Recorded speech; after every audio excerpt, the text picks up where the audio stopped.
my name's Sarah Taylor and we're here today at the lovely Weston Pools fishery. I've jumped on here today on Jack's pool, peg 9. I've recently been on here in a Fishermania qualifier a couple of weeks ago and I've had about 120 pound on there and come about 5th, so I thought I'd jump back on here because I know this lake is stuffed with eyes, F1s, tench, chub, just everything that swims. And it's a gorgeous looking lake and you're always guaranteed to have a really nice day's fishing. So I thought we'll jump on here, do a little bit of shallow fishing, run you guys through what I do when I'm fishing shallow. And yes, we've been here for about an hour already now. I've been feeding it up. All I'm feeding is just lovely looking caramel casters. Lovely like caramel colour. But I'm just going to run you through what I would normally do in a typical match situation, so such as on here. So if I ship out now, I know I'm going to catch a fish. But what I would do to start any kind of situation like this is, obviously, feed is the most important thing. You've got to make sure you keep on feeding, because today I'm happy because there's nobody around me. We're quite open, so all the fish are going to come over my little feed area. But if I was feeding and there was other people next to me feeding as well, then fish are going to be taken around and spread out more. So you've got to try and make sure that you keep your feed going in so other people cannot take your fish, in other words. So feed, number one, most important thing. Now, starting off this peg, I would probably look to fish on the bottom straight away, because immediately you don't expect the fish to be coming up. But obviously they have today. So I'd look to go on the bottom, and then if I'm starting to get a load of liners, that's when I'd look to come off the bottom and go shallow. So the rig that I'm on here today, that I've been catching on, is just a 12-inch rig. So here at Weston, you've got to have a 4-inch lash. That's in the fishery rules. But it's just a 12-inch rig, obviously with a 4-inch lash. No tapping either, but you don't need to. I'm just slapping the rig over and then waiting for that. Yeah, there you go. Waiting for them eyes to take that out. It could be an F1, but it might be an eye. So that's it. That's been it. But yeah, I'd look to start on the deck and then come up shallow as the day goes on and as more feed comes up. You'll tend to know when you're getting bites, or when there's fish coming off the deck, when you start getting a load of line bites, because they're intercepting your line as they're trying to get to that bait. So I'd start on, say, a jigger rig. I'd start on that initially to try and find what depth they're at. I'd start at 4 foot, to find they're a bit shallower, come to a 3-foot jigger, and then I'd go on to, say, a 2-foot jigger. And eventually you'll find out where they're sitting. Now, if they're anything less than 2, or sitting anywhere higher than 2 foot, I'd look to turn to a dibber rig like this one. Keep everything nice and simple, nice and tight as well. So you're nice and connected to the fish all the time. Now also, there's no overshotting here at Weston, but I don't really think there's any need to overshot something like this. So again, I'm just shipping out, and all I'll do is I'll flick the rig over, slap it 1, 2, 3 times, and instantly get a bite because they're really shallow. But what I would look to do, if I didn't have anything then, is I'd feed. That's the most important thing, is feeding. So as soon as I get this fish in, I'll put some feed in just to settle them down over that swim area now.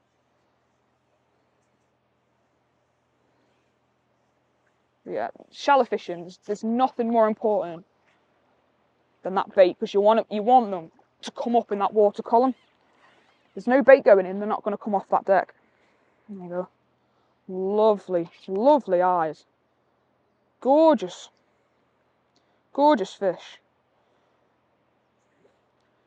Absolutely pristine. Put him in my net. So again, so what I'm going to do now, before I even bait up, is I'm going to pick up my catapult, pick up, say, 20 to 30 casters, maybe slightly more. I don't have time to sit and count.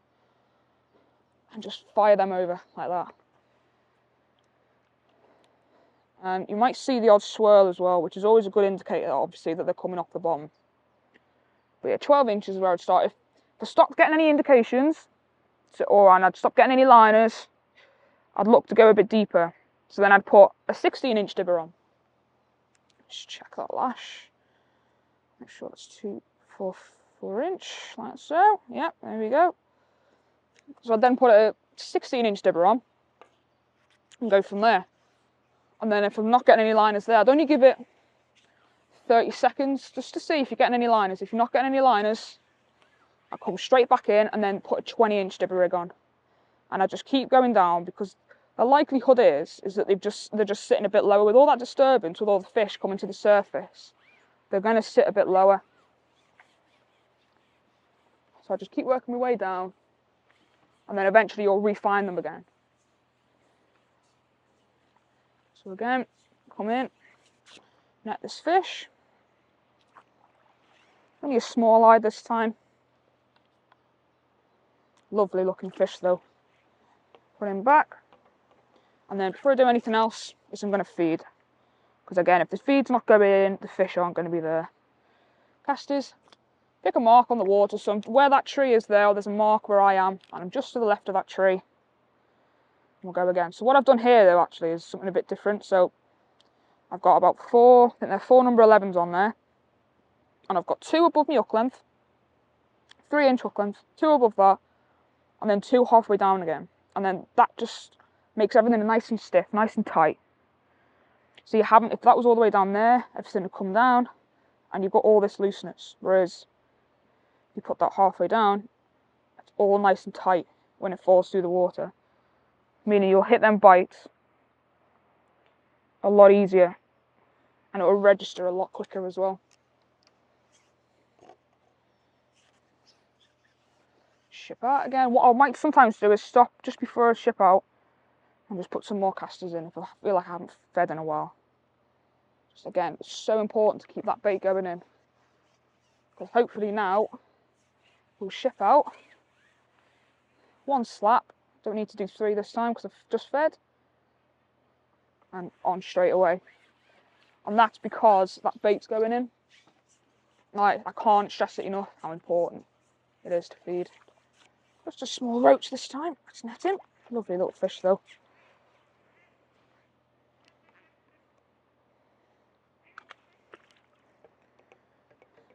Now what I'm going to do, before I put any bait on, stop and feed.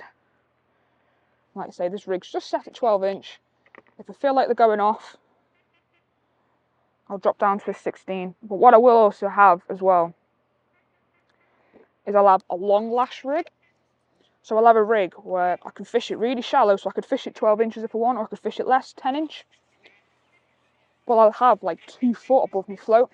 And what that helps me do is it just keeps my pole tip away from them fish if they're a little bit spooky. So today I'm lucky because I've got a bit of cover and I've got shade. So my pole shadow, my pole, isn't going to be as visible as it would be if I was fishing just here where the sun is.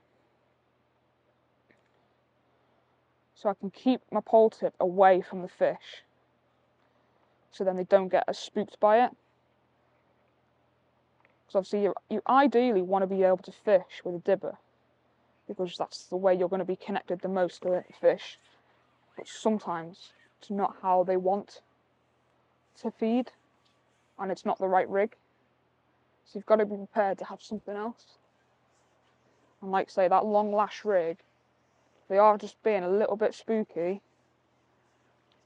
can make all the difference and can get you them few extra fish. And another lovely eyed there.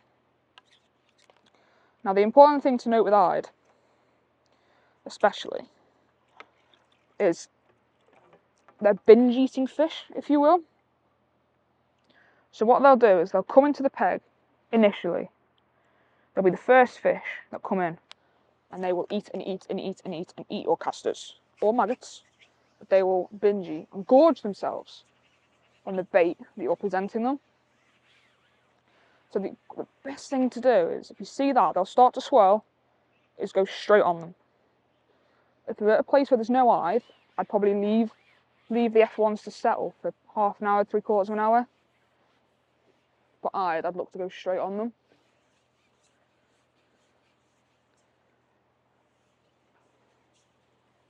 Let's chub this. Oh, look at this. We've got a chub. Lovely looking chub, look at him. Oh, that's brilliant fish. Again, I'd stop to feed. So yeah, so either very, very much gorge feeding fish, is that the right terminology? It is now. So they'll come in straight away and you'll see them swirling, you'll see them, you know, they'll show themselves quite obviously. So you jump on them, catch a few, they could last an hour, but then once they've gorged themselves, they will eventually fill up. So that's when you look to start catching your F1s, when the eyed eventually move off. Saying that, the F1s can sometimes bully the eyed out, but it's not very often. But the eyed are the ones, they're your weight builders. When it's slow in the beginning, and everyone's just trying to feed the swims up, eyed are ounces, and ounces add up. And that's the important thing. It's so solid out there now with fish. It's like soup. And then bring the eyed in, unhook him.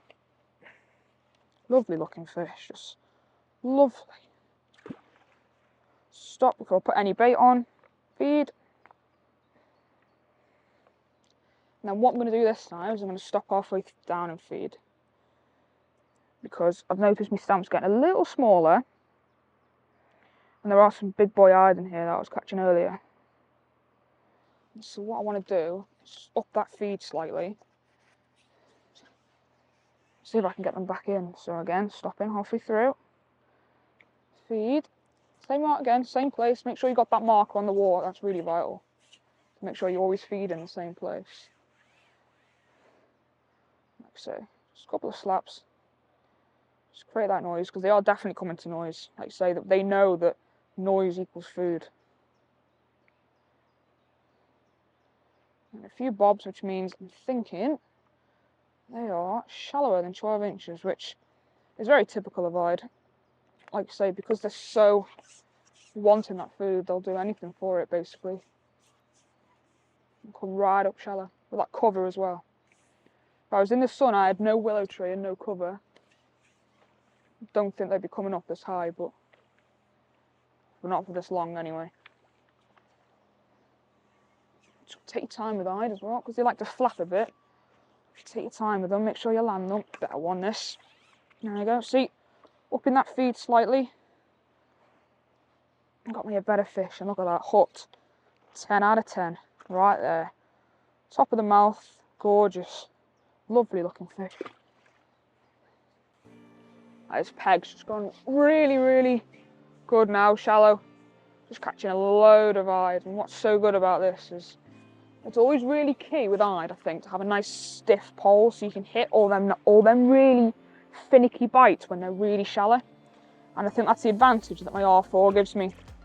Now, I absolutely love my MVR4 pole. It is some serious bit of kit.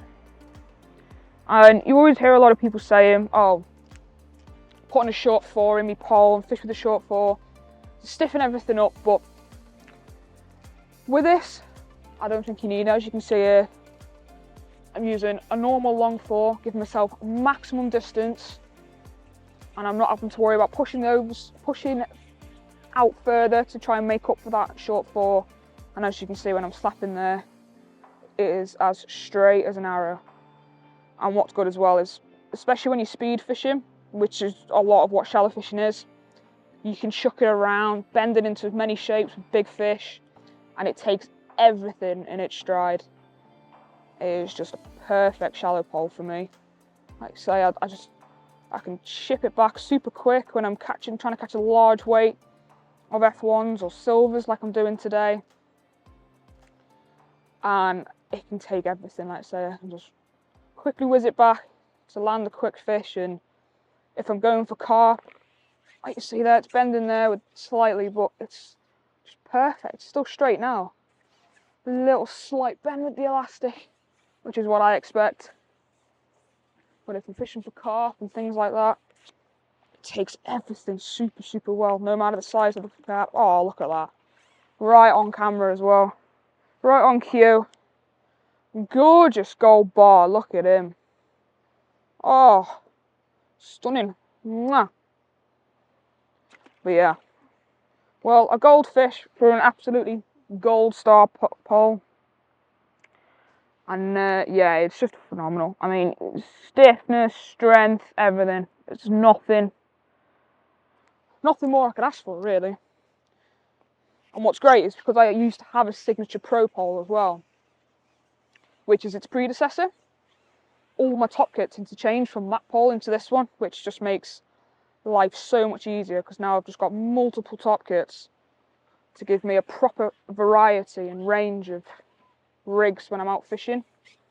Another lovely fish here, another eyed. Decent eyed, I think, as well. Like you say, this peg's just gone ridiculous. That cover, the eyed are still gorging themselves. And just keep that feed going in. And you can have bumper days.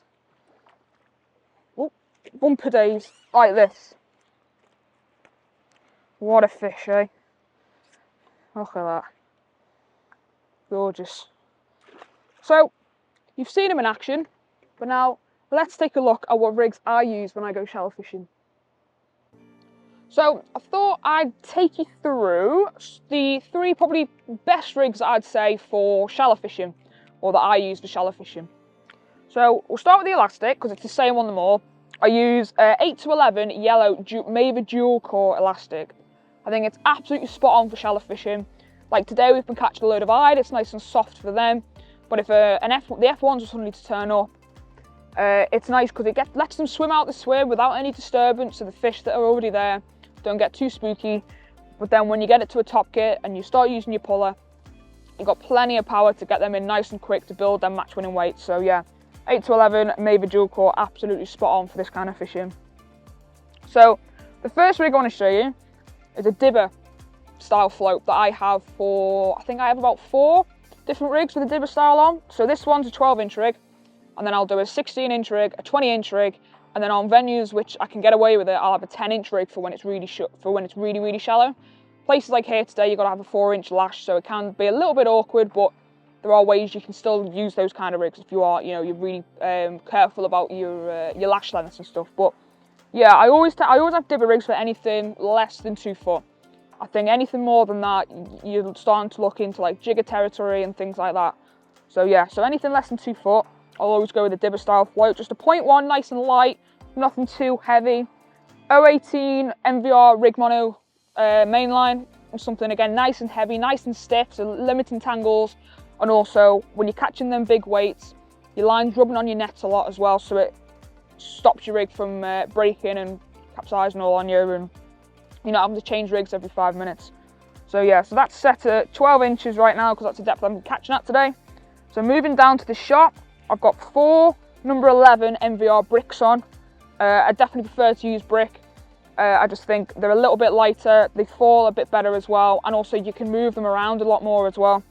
So if I changed my shotting pattern to 2 up there and 2 down, or straight up bulk down, it allows me to do that nice and quickly, also without damaging the line as well.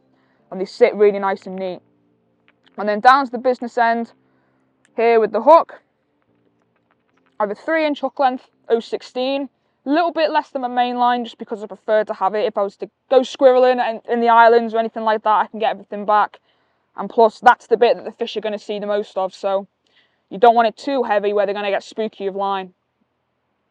And then hook is a nice fine wire ES43 hook. It's nice and fine again, so it's not bombing your bait down when you got your caster on, and it's sitting really nice as well. And it's also got a nice wide gape as well, so you're not having to worry about, you can hook a lot of big fish as well and not having to get a nice hook hold and things like that. So yeah, so that's my dibber rig. Like I say, I'd have about 3 or 4 of them set up, and I'd set them at 4 different depths, like I say, 10-inch, 12-inch, 16, and 20-inch. And then, like I say, anything more than that, I'd turn to a jigger rig. So again, 8 to 11's dual core, absolutely perfect. 018 mainline. And then the first thing you'll see here is I have a float stop. Now obviously this is the marker of my jigger, so my jigger actually can't go anything more than that. Now it's important, especially on places like here and have these rules, that you can't overshot. So this jig is actually, when it hits that stop, it still floats. So it's not overshotted. You can overshot it on places which allow it, but I don't personally. I just don't. So an MVR jigger there, and you'll notice about with the Maver jiggers is they've got all the weight at the bottom. So you don't have to put too much weight down your main line. However, I like to, because I think it's really important to have a lot of stability on your main line. I think if you were to have it nice and floaty, I don't think it works too well because you're not as connected to the fish. So I'm using 5 MVR bricks, number 9s. Again, a nice big bulk. And again, 3-inch hook length with an ES43. Yep, so lovely jigger rig.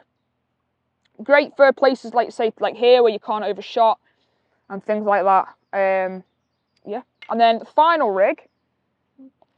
Now this is a rig that I tend to like for days like today where it's nice and sunny but I haven't got very much cover and the fish are a little bit spooky. So what I'll do, again, same again, yellow dual core. And you'll notice I've got a long length of line here. No worries about 4-inch lash limits here. I think that's probably, what, 2 foot minimum I'd go for. Sometimes I have it 3-4 foot, depends on the venue and also where I am. And then I've just got there an MVR Finesse 5 float. So it's not quite thin, but it's got a little bit of a body on it, again, for stability and for positivity as well, because it takes a little bit more shot. So that's probably, what, 5 number 9 bricks again. Again, nice and positive. So I've got a nice positive float there. Positive shot in as well. And then again, a 3-inch hook length for the same reasons as before, nice and positive. See, the bite's nice and quick. But the great thing about this rig is when they are really spooky and they're being a bit, they're high up, but they don't necessarily want to be caught on a dibber and they're spooking off the shadow of the pole, this rig comes into its own. You will catch so many more fish with rigs like this, more fish than you would do if you tried to persist with a normal dibber. Sometimes also the bigger fish tend to sit a little bit higher as well in places where if you were to fish a dibber dead short and shallow, they wouldn't go for it because again, they're spooking off the shadow of your pole. Today I'm lucky because I'm fishing underneath a nice big willow tree, so it's given me a nice shadow to hide my pole under. But I was fishing any shorter in this bright sunshine, this rig would be brilliant. They say keep everything nice and away, keep everything, and also hold your rig up, keep your line nice and tight, and you'll be catching so many more fish. So this is a really, really crucial rig that I tend to use quite a lot when the fish are being all horrible and weird and sitting high but not wanting to feed high because it's nice and bright sunshine. So yeah, really, really crucial rig that, and it will catch you a few more fish than you might not do if you tried to pursue on a normal rig. So yeah, they're my 3 rigs for shallow fishing, and I hope you enjoyed this video. If you did, please give it a like and remember to subscribe to the Match Fishing Magazine YouTube channel to not miss anything else.